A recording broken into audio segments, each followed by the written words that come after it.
Everyone, welcome back to Home Tutor. आज की इस वीडियो में हम करने वाले हैं कक्षा 6 के संस्कृत विषय के 14वें पाठ का अभ्यास।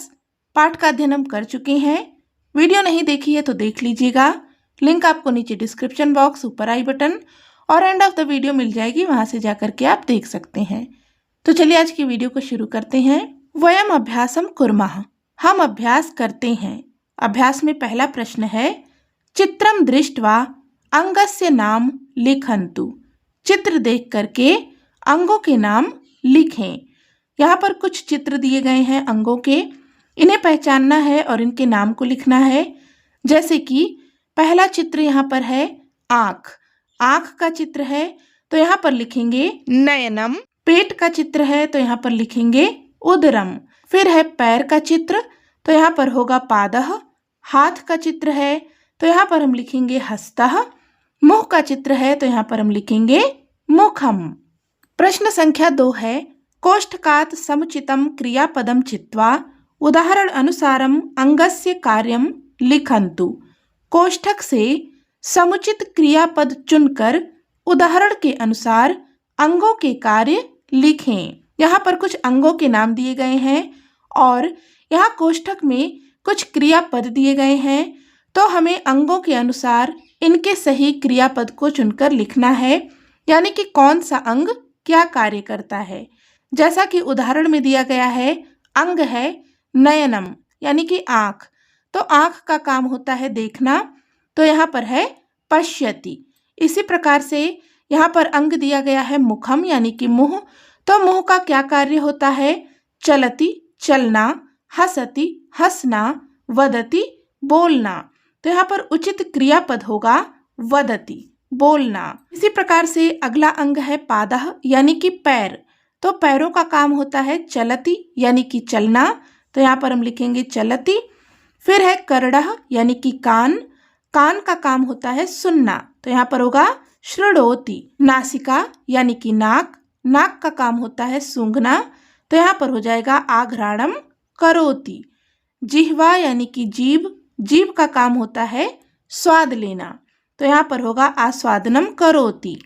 प्रश्न संख्या 3 है, कोष्ठकात् समुचिता नाम संख्या चित्वा रिक्त स्थानम पूरयन्तु। कोष्ठक से समुचित संख्या चुनकर रिक्त स्थान पूरा करें। यहाँ पर कोष्ठक से उचित संख्या पद चुनना है और इन रिक्त स्थानों को पूरा करना है। पहला वाक्य है, मम रिक्त स्थान शिरः अस्ति, मेरे सिर है। यहाँ से हम संख्या चुनेंगे एकम। मम एकम शिरः अस्ति, मेरे एक सिर है। मम रिक्त स्थान पादोस्तः, मेरे पैर हैं। मनुष्य के 2 पैर होते हैं, तो यहाँ से हम संख्या चुनेंगे द्वौ। मम द्वौ पादोस्तः, मेरे 2 पैर हैं।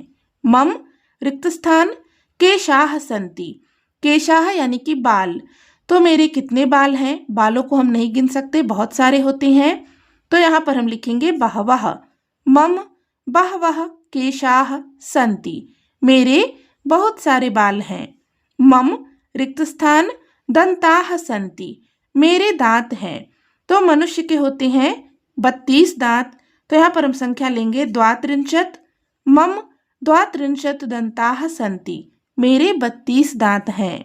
मम हस्तयोः रिक्त स्थान अंगुल्यः सन्ति, मेरे दोनों हाथों में उंगलियां हैं, तो दोनों हाथों को मिलाकर होती हैं 10 उंगलियां, यहाँ पर हम संख्या लेंगे 10। मम हस्तयोः 10 अंगुल्यः सन्ति, मेरे दोनों हाथों में 10 उंगलियां हैं। प्रश्न संख्या 4 है, कोष्ठकात् समुचितं क्रियापदं चित्वा उदाहरण अनुसारम शरीरंगस्य नाम लिखन्तु। कोष्ठक से समुचित क्रियापद चुनकर उदाहरण के अनुसार शरीर के अंगों के नाम लिखें। तो यहाँ पर प्रश्न में कुछ गलती है, क्योंकि कोष्ठक में शरीर के अंगों के नाम लिखे हैं और क्रियापद हमें यहाँ पर दिया गया है। क्रिया के अनुसार उचित अंगों को चुनना है और यहाँ पर लिखना है कि कौन सा कार्य कौन सा अंग करता है। जैसा कि उदाहरण में दिया गया है, पश्यति यानी कि देखना, देखना एक क्रिया है, तो ये क्रिया करने वाला अंग है नयनम यानी कि नेत्र या आँख। इसी प्रकार से यहाँ पर दिया गया है क्रियापद शृणोति, शृणोति यानी कि सुनना, सुनने का कार्य कौन सा अंग करता है, तो यहाँ पर होगा कर्णः यानी कि कान, कान सुनने का कार्य करता है। धावती यानी कि दौड़ना, तो दौड़ने का कार्य करते हैं पैर। यहाँ पर हम लेंगे पाद द्वयम यानी कि दोनों पैर। नमति यानी कि झुकना, नमस्कार करना, तो ये कार्य करता है सिर। सिर से हम झुकते हैं तो यहाँ पर हम लिखेंगे शिरः। फिर है सूचयति यानी कि सूचना देना या इशारा करना, तो हम उंगलियों की सहायता से इशारा करते हैं। यहाँ पर उचित अंग होगा अंगुली। फिर है लिखति यानी कि लिखना, लिखने का कार्य कौन सा अंग करता है? हाथ करता है, तो यहाँ पर हम हस्तः लिखेंगे। प्रश्न संख्या 5 है पट्टिकातः शब्दान चित्वा यथा योग्यम गणेशु लिखन्तु। पट्टिका से शब्द चुनकर सही जगह पर लिखें। तो यहाँ पर हमें पट्टिका में कुछ अंगों के नाम दिए गए हैं और यहाँ पर चित्र बने हैं, इनके नीचे कॉलम दिया गया है। तो हमें क्या करना है, इन चित्रों के अनुसार अंगों के नाम सही कॉलम में लिखने हैं। यहाँ पर पहला है नासिका यानी कि नाक। यहाँ पर जो ये मुख वाला चित्र है, यहाँ पर नाक है, तो इस कॉलम में हम लिखेंगे नासिका।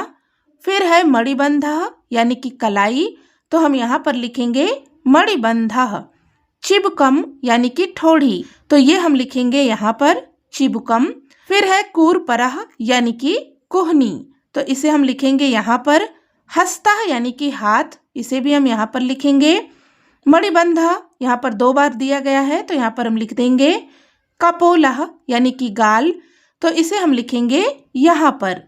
इसके बाद है भुजः यानी कि भुजाएं, तो इसे हम लिखेंगे यहाँ पर। ललाटम यानी कि माथा, तो इसे हम लिखेंगे इस वाले कॉलम में। इसके बाद है स्कंधः यानी कि कंधा, तो यहाँ पर हम लिखेंगे स्कंधः।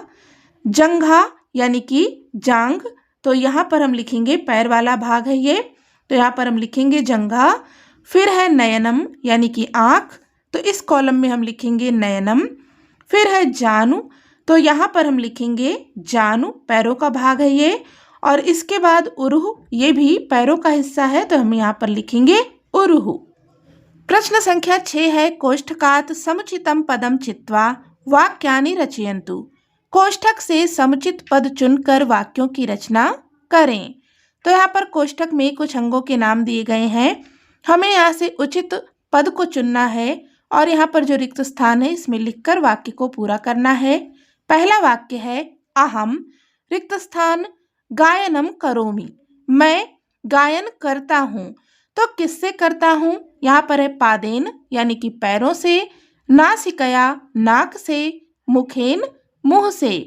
तो गायन करने का काम मुंह का होता है, मुंह से गायन करते हैं, तो यहाँ पर होगा उचित शब्द मुखेन। अहम मुखेन गायनम करोमि, मैं मुंह से गाता हूँ या गायन करता हूँ। अहम रिक्त स्थान धावनम करोमि, मैं दौड़ता हूँ। तो किसकी सहायता से दौड़ता हूँ? यहाँ पर होगा पादाभ्याम यानी कि पैरों की सहायता से। अहम पादाभ्याम धावनम करोमि, मैं पैरों से दौड़ता हूँ। अहम रिक्त स्थान आघ्राणम करोमि, मैं सूंघता हूँ। तो किसकी सहायता से सूंघता हूँ? यहाँ पर उचित शब्द होगा नासिकया यानी कि नाक। अहम नासिकया आघ्राणम करोमि, मैं नाक से सूंघता हूँ। अहम रिक्त स्थान श्रवणम करोमि, मैं सुनता हूँ। किसकी सहायता से सुनता हूँ?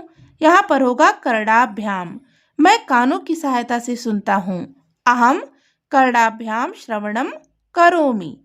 फिर है अहम रिक्त स्थान भोजनम करोमि, मैं भोजन करता हूँ। किसकी सहायता से करता हूँ? तो यहाँ पर होगा मुखेन। अहम मुखेन भोजनम करोमि, मैं मुंह से भोजन करता हूँ। प्रश्न संख्या 7 है पट्टिकातः समुचितम शरीरंगम चित्वा भगिनी कुत्र किम धरति इति सूचयन्तु। पट्टिका से समुचित शरीर के अंग चुनकर बहन कहाँ पर क्या धारण करती है यह लिखें। तो यहाँ पर पट्टिका में कुछ अंगों के नाम दिए गए हैं, हमें क्या करना है, यहाँ पर कुछ वाक्य दिए गए हैं, इनमें उचित अंगों के नाम लिखकर इन वाक्यों को पूरा करना है।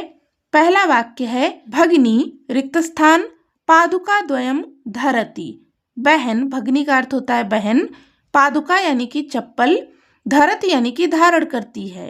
तो बहन चप्पल कहाँ धारण करेगी? पैरों में धारण करेगी। तो यहाँ पर उचित अंग होगा पादयोः। भगिनी पादयोः पादुका द्वयम धरति।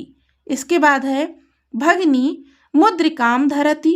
बहन मुद्रिका यानी कि अंगूठी धारण करती है। तो कहाँ पर धारण करती है? उंगली में धारण करती है। यहाँ पर हम लिखेंगे अंगुल्याम। भगिनी अंगुल्याम मुद्रिकाम धरति। भगिनी रिक्त स्थान मालाम धरति। भगिनी यानी कि बहन माला धारण करती है। कहाँ पर धारण करती है? तो ये हो जाएगा कंठे यानी कि गले में। बहन गले में माला धारण करती है। भगिनी उपनेत्रम धरति। बहन उपनेत्रम यानी कि चश्मा धरति यानी कि धारण करती है। तो चश्मा कहाँ पर पहनते हैं? आँखों पर पहनते हैं। तो यहाँ पर हो जाएगा नेत्रयोः। भगिनी नेत्रयोः उपनेत्रम धरति। बहन आँखों पर चश्मा धारण करती है। भगिनी ओष्ठरागम धरति। बहन ओष्ठरागम यानी कि लिपस्टिक धारण करती है। तो यहाँ पर हो जाएगा ओष्ठयोः। भगिनी ओष्ठयोः ओष्ठरागम धरति। भगिनी कंकणानि धरति। बहन कंगन धारण करती है। कहाँ पर धारण करती है? हस्तयोः यानी कि हाथों में। भगिनी हस्तयोः कंकणानि धरति। बहन घटी यंत्रम यानी कि घड़ी धरति यानी कि धारण करती है। बहन घड़ी कहाँ पर धारण करती है? तो यहाँ पर होगा वाम हस्ते यानी कि बाएं हाथ में। भगिनी वाम हस्ते घटी यंत्रम धरति। बहन बाएं हाथ में घड़ी धारण करती है। फिर है भगिनी रिक्त स्थान कुंडल द्वयम धरति। बहन कुंडल धारण करती है। तो कहाँ पर करती है? कानों में करेगी। कुंडल कहाँ पहनते हैं? कानों में। तो यहाँ पर हो जाएगा कर्णयोः। भगिनी कर्णयोः कुंडल द्वयम धरति। भगिनी कुमकुमम धरति। भगिनी कुमकुम धारण करती है। तो कहाँ पर करती है? यहाँ पर होगा ललाटे यानी कि माथे पर। भगिनी ललाटे कुमकुमम धरति। भगिनी रिक्त स्थान कज्जलम धरति। बहन काजल धारण करती है। तो कहाँ पर करती है? यहाँ हो जाएगा नयनयोः यानी कि आँखों में। भगिनी नयनयोः कज्जलम धरति। प्रश्न संख्या 8 है वाक्यम शुद्धम अशुद्धम वा इति सूचयन्तु। यहाँ पर कुछ वाक्य दिए गए हैं। इन्हें हमें पढ़ना है और बताना है कि ये शुद्ध है या फिर अशुद्ध। पहला वाक्य है अहम कर्णाभ्याम भोजनम करोमि। मैं कानों से भोजन करता हूँ। तो हम मुख से भोजन करते हैं, कानों से नहीं करते। ये वाक्य अशुद्ध है। यहाँ पर हम लिखेंगे अशुद्ध। इसको जो है टिक कर देंगे। अहम नासिका द्वारा श्वासम स्वीकरोमि। मैं नाक से सांस लेता हूँ। तो ये वाक्य शुद्ध है। शुद्धम को टिक कर देंगे। अहम अंगुष्ठहि गणनाम करोमि। मैं अंगूठे से गणना करता हूँ। तो ये वाक्य भी सही है। यहाँ पर शुद्धम को टिक कर देंगे। अहम नयनाभ्याम श्रवणम करोमि। मैं आँखों से सुनता हूँ। ये वाक्य अशुद्ध है। कानों से सुनते हैं, आँखों से नहीं। तो यहाँ पर अशुद्धम को टिक कर देंगे। अहम हस्तेन कार्यम करोमि। मैं हाथ से कार्य करता हूँ। ये वाक्य भी शुद्ध है। तो यहाँ पर हम टिक करेंगे शुद्धम को। तो इस प्रकार से हमने यहाँ पर इस पाठ का अभ्यास पूरा कर लिया है। पाठ से संबंधित कोई भी डाउट हो तो आप कमेंट करके पूछ सकते हैं। वीडियो हेल्पफुल लगी हो तो प्लीज़ इसे हाइप करें, लाइक करें, दोस्तों के साथ में शेयर करें और चैनल पर नए हैं तो सब्सक्राइब भी कर लें। मिलते हैं नेक्स्ट वीडियो में। तब तक के लिए take care and bye bye.